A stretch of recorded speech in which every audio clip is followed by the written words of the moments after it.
Good morning, Debbie Holloway here. So excited to be back. It's been a long time between vacation and having my shoulder replaced.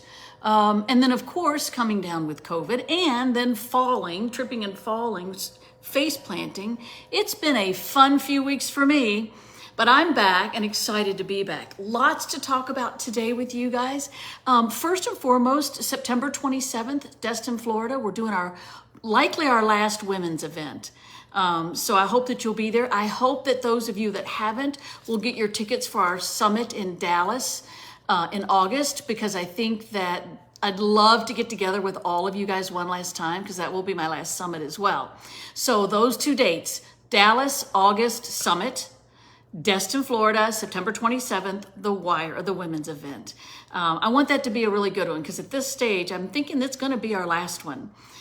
More importantly than that, though, I want to talk to you about some tips for a changing market. Whether you're in real estate or not, all of these tips can help you. Everybody's market is changing, and there's a lot of people I know in real estate that are really struggling because they've not known a slow market. Hey, Lisa Chinati, I miss you. When I get out of all of this, you need to come horseback riding with me. But yes, last wire, Lisa, try to bake it if you can. Okay, so what do you do in a changing market? I did a little research and I thought about, because I've been in business for, oh my God, 40 years. I've seen this market come and go. This isn't uncommon. It happens. There are a lot of people really scared about the market, and that's okay. There's nothing wrong with that, because I always feel like sometimes when I'm a little fearful, I just push harder.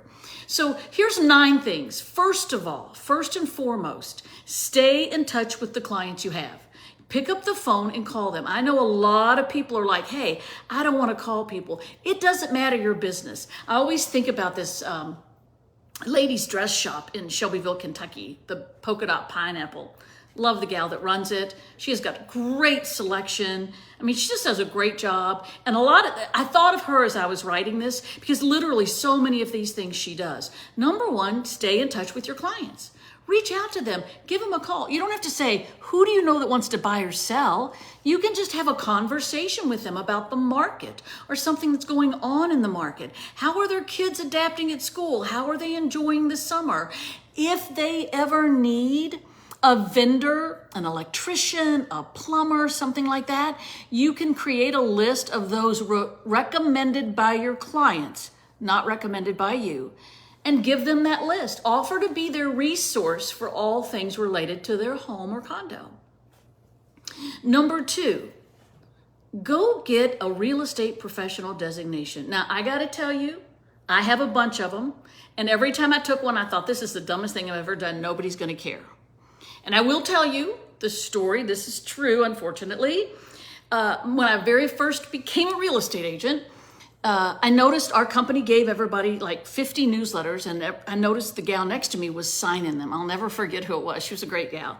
And she was putting GRI and CRS after her name. And I'm like, what are those? She goes, well, they're designations. And it's very important to have a designation so that people see that you're a professional. And I thought, oh, well, I've only been in real estate like 2 weeks, so I don't have one of those. So I would sign my name, and I wrote afterwards, NODT. So I'd sign my name, NODT. Well, sent them out. I didn't get any response on anything, except that my mother, who knew my broker, called him and said, I don't want to look really stupid, but what's an NODT? And he said, I don't know. He's a really nice guy. Comes back to my desk and says, Deb, understand you put NODT after your signature on your newsletters. Tell me about that. He was always good at this. And I'm like, well, I saw Sally and she put down those letters and I thought I needed letters, so I used NODT. And he goes, okay, well, what does it stand for? Is it a designation? I said, no, it stands for not one damn thing. But I wanted something after my name, so I took not one damn thing, and that's NODT. So he said, do me a favor. He kind of had a smile on his face. He said, don't ever do that again. My point is simply this. The designations can matter in the industry we're in today. It's important on several levels. There are referrals that you can get from that because it's an ecosystem, much like our Tom Ferry ecosystem.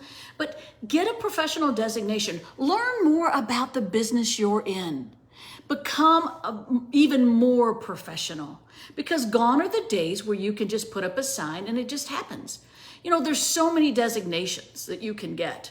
Just look them up. You can Google real estate designations or designations for your business.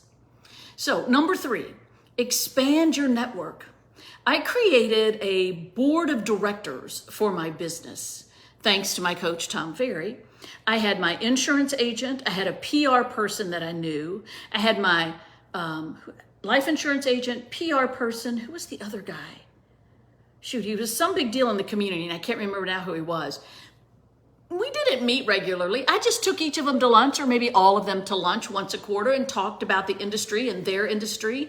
I did monthly mentor interviews with the big dogs in my community. Just took them to lunch and talked about their business. I have the questions that I asked them, and they weren't real estate related. They were just trying to build new relationships. So I highly recommend that you expand your network. Listen, I think this is so true anymore in our business. You know, it used to be, I always remember the people saying, oh, it's who you know. Well, then it became, it's what you know. I believe it is important what you know in your industry, but I think it's more important who you know when the market's changing, because who you know does matter. It absolutely matters. So I want you to think about that. Number 4, I wrote down, get rid of your unnecessary expenses. Go through your credit card statement. Look at subscriptions you're paying for you're not using. Stop that. You want to really rein in your expenses, the ones you don't need. Am I saying don't spend money? No, there are some things you're going to need to spend money on. But there are a lot of things like all these different television subscriptions, and, you know, think about stuff you're paying for that you don't really need and focus on the things you do need. I know, Amy, NODT, crazy me. Number 5, I want you to review your business processes. Think about this, your business processes, not your business plan, not your goals, your business processes. Do you have a systematic approach to what you're doing? And the next one kind of follows along with that. But you have to think about this. What you do, is it repeatable? Are you consistent? Because if it's not something that's repeatable and you're not consistent, it's not going to help you. So think about that. Think about the things that are working well in your business and continue to do them. And the things that aren't working, stop. Or look at why they're not working and then reassess. And that leads me to number 6. Segment your clients. Take your top 10% of your clients. These are the people that always send you a referral, that always send their friends into your store or your bank. Segment your clients. Get that top 10%, and you should be talking to them every 60 days. Simply just have a phone call with them, a video text, which I think would be great. Think of the things you can do. Maybe it's just some little tchotchke you send out to them. It doesn't matter. But remember this, there's the 80-20 rule. 80% of your revenue is going to come from the 20% of your client base. Think about that. Your key clients will always give you business, will always send people to you. You want to be talking to them. If I own that great dress shop in Shelbyville, and I know she does this, I would be calling my top clients and saying, hey, our big horse show's coming up. We're going to do a hat thing. Would love to have you participate. And I'll decorate your hat. She makes fabulous derby hats. But again, that's a very essential point. Number 6, segmenting your clients. Your top tier clients should hear from you more often. 7, set goals. Don't just set your goals for the rest of the year. Set your goals for the next 2 months. Short-term your goals. Be very specific.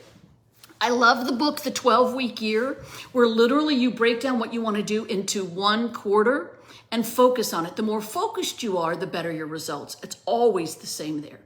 Number 8, number 8 and 9 are my 2 favorites. Number 8, contribute to your community. What could you get involved in your community? What could you get involved in your community? where you can meet other people, help other people. Sure, it can help you grow your business, but I think it just makes us better people when we do. And number 9, learn from other businesses. Sometimes it's not necessarily the best lesson if it's taught by a person. Observe what other businesses are doing. Now, maybe you can't do that with real estate agents in your market, but you can find real estate agents outside of your market. I can't tell you how many clients of mine have literally traveled hours just to go and shadow a really successful business for the day. I mean, I mentioned Lisa Chinati earlier.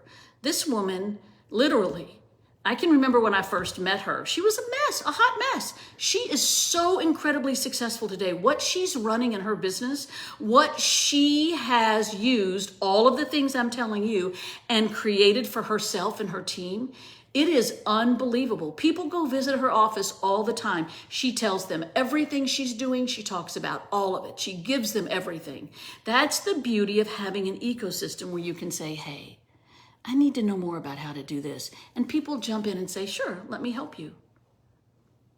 So those are my 9 tips. I will post this on our wire page, the print version of it, so you all can read it. But think about, it's a changing market. If you just did 4 or 5 of these, you're gonna win. Doesn't matter the business you're in. It doesn't matter. So make it a great day. Don't forget about our wire event in Destin, likely the last one. And don't forget about our summit event in Dallas in August. Talk to you ladies soon.